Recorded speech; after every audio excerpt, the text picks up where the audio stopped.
Sveikinuosi su visais užsukusiais į kvantinio proveržio magijos kanalą. Su jumis Elytė Avietjan. Ir šiandienos tema – slaptieji gausos nustatymai ir moteriškos energijos aktyvacija.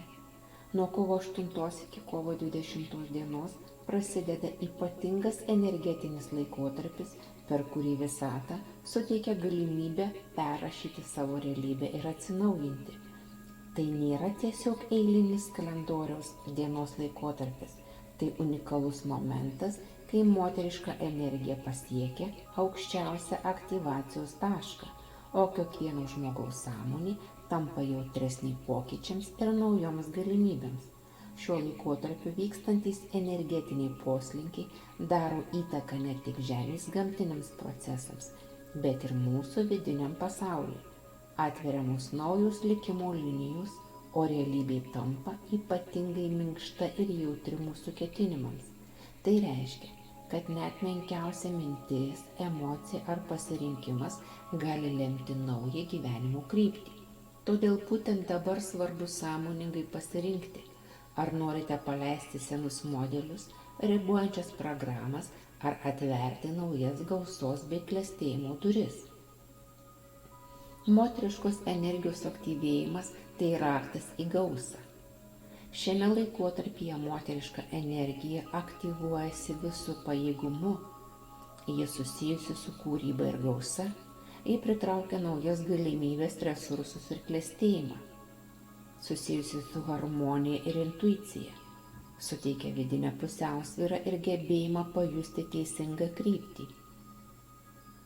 Pasitikėjimas gyvenimo tėkme, taip pat moteriškos energijos pasireiškimas, kuris leidžia paleisti kontrolę ir įsileisti naujus pokyčius.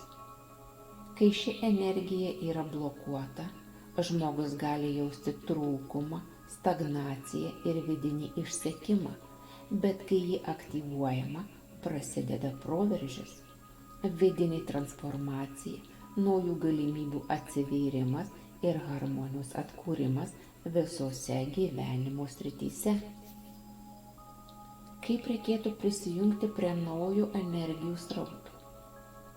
Šis laikotarpis veikia kvantiniu principu. Realybė tampa jautri mūsų dėmesiui. Viskas, į ką sutelkėme mintis, stiprėja. Todėl labai svarbu sąmoningai nukreipti savo energiją į teigiamus pokyčius. Perinkite dėmesį į gausą. Kuo daugiau dėkingumo, tuo daugiau galimybių atsiveria. Dirbkite su emocijomis. Teigiamos vibracijos kaip meilė ir pasitikėjimas aktyvina palankės permainas. Stebėkite ženklus. Netikėti susitikimai ar situacijos gali būti kelrodžiai į naujas galimybės. Paleiskite kontrolę ir pasitikėkite tėkme. Moteriška energija veikia per priėmimą ir harmoniją. Tačiau svarbu suprasti, tie, kurie priešinasi pokyčiams, gali jausti vidinį chaosą, nes erdvė jau pradeda keistis. Jei įsikimbame į senas baimės, trūkumą ir abejonės, jos gali tik sustiprėti. Tai yra laikas, kai reikia atsiverti naujoms galimybėms. Paleisti praeitį ir įžengti į naują tėkmę, kurioje dominuoja gausa, harmonija ir klestėjimas. Kad pokyčių procesas būtų sklandus, esu parengusi specialias meditacijas, ritualus ir praktikas.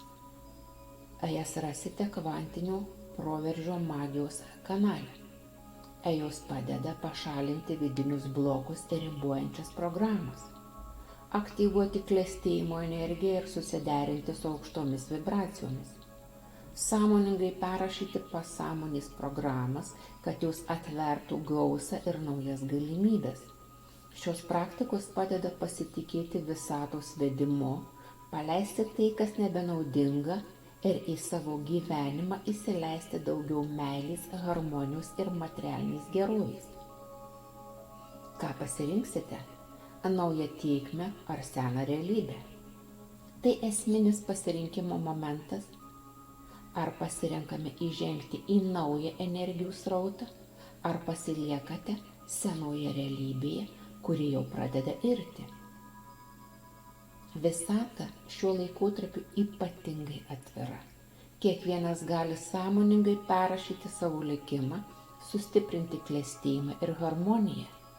Dabar yra laikas eiti į naują energijos etapą. To jums ir linki kvantinio proveržio magijos kanalas ir jo įkūrėja Elytė Avietian. Likite su manimi.